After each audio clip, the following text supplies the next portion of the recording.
Assalamualaikum warahmatullahi wabarakatuh. Hai semua. Hari ini kita akan mempelajari tentang overthinking dalam menghadapi masalah. Overthinking merupakan sebuah kebiasaan di mana seseorang memikirkan sesuatu terus-menerus seolah tidak ada ujungnya. Overthinking membuat seseorang kesulitan dalam menyelesaikan masalah. Apa sih overthinking itu? Simak baik-baik. Overthinking adalah memikirkan atau menganalisa sesuatu hal yang berlebih yang cenderung menyakiti diri sendiri daripada membantu. Orang yang overthinking biasanya memikirkan sesuatu yang telah terjadi dan akan terjadi. Hal tersebut mungkin dikarenakan adanya perasaan sakit hati, bersalah, malu, marah, sampai cemas dengan hal yang akan datang. Hal ini terjadi karena mungkin orang tersebut terobsesi akan suatu hal yang mengkhawatirkan, yang pada akhirnya bisa mengganggu kualitas hidup mereka. Apa sih ciri-ciri orang yang overthinking? Ciri-ciri seseorang yang overthinking adalah sebagai berikut. 1. Sangat sering memunculkan kata-kata bagaimana jika atau gimana nanti. 2. Memikirkan banyak hal sekaligus. 3. Merasa cemas secara berlebihan. 4. Terlalu sering memikirkan perkataan orang. 5. Menderita gangguan tidur. 6. Sering membanding-bandingkan satu hal dengan hal yang lain. 7. Terus-menerus merasa segala sesuatu menjadi sangat menegangkan. 8. Terlalu mengkhawatirkan akan masa depan. 9.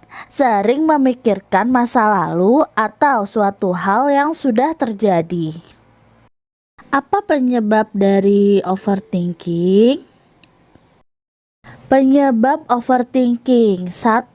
Suasana hati yang tertekan. 2. Pemikiran tentang masa lalu. Kemungkinan terjadi karena sebuah penyesalan yang belum bisa seseorang proses atau belum bisa move on dari hal tersebut. Memiliki perasaan bersalah terhadap kejadian tertentu di masa lalu. Contohnya, kenapa ya aku ngalamin itu dulu? Andai aku gak ngelakuin, mungkin gak akan terjadi. Pikiran tersebut menandakan ada sebuah masalah yang belum seseorang terima di masa lalu. Pada akhirnya belum bisa move on dan kepikiran terus.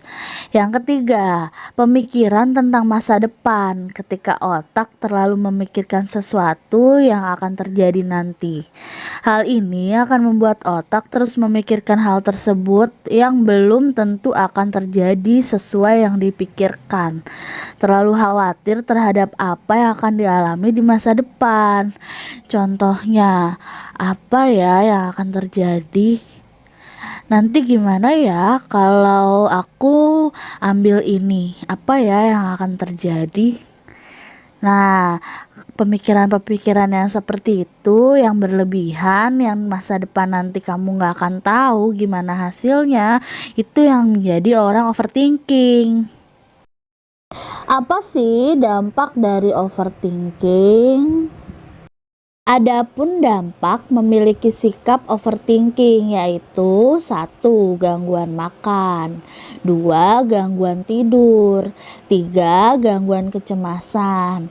4. Memikirkan sesuatu secara berulang namun berakhir tanpa hasil dan terus-menerus memikirkannya, atau analisis paralisis. 5. Membuat masalah yang terjadi semakin rumit dan tidak selesai. 6. Menguras tenaga dan pikiran. 7. Stres dan depresi. Cara mengatasi overthinking dalam menghadapi masalah. Catherine 2019 mengemukakan bahwa cara mengatasi overthinking sebagai berikut. 1. Salurkan emosi dan pikiran-pikiran ke dalam sebuah media. Contohnya tulisan. 2. Evaluasi apa yang sebenarnya terjadi. 3. Cerita ke orang yang dipercaya. 4. Mindful, fokus pada kegiatan yang dilaksanakan saat ini. 5. Menerima keadaan di mana di dalam setiap kejadian. 6. Berdamai dengan masa lalu dan masa depan. 7. Meditasi. Nah, sekian materi diskusi yang sudah saya berikan tentang overthinking dalam menghadapi masalah. Tadi sudah saya jelaskan ada dampak, ciri, dan cara mengatasi overthinking.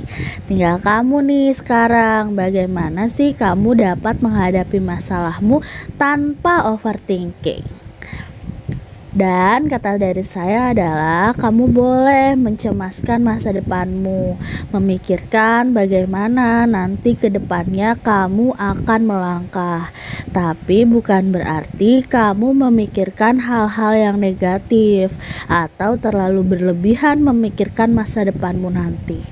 Melangkahlah dan pikirkan apa yang akan kamu lakukan hari ini, besok, dan lusa. Hingga ketika kamu dapat melangkah, kamu tidak akan berlebihan memikirkan masa depanmu. Dan coba untuk mempelajari masalah yang sudah lalu. Bukan berarti kita melupakan masalah itu atau malah memikirkannya sampai bikin kamu stres. Tapi kamu perlu belajar dari masa lalu. Apa yang kamu lakukan di masa lalu dijadikan pelajaran untuk kamu dapat melangkah ke depan.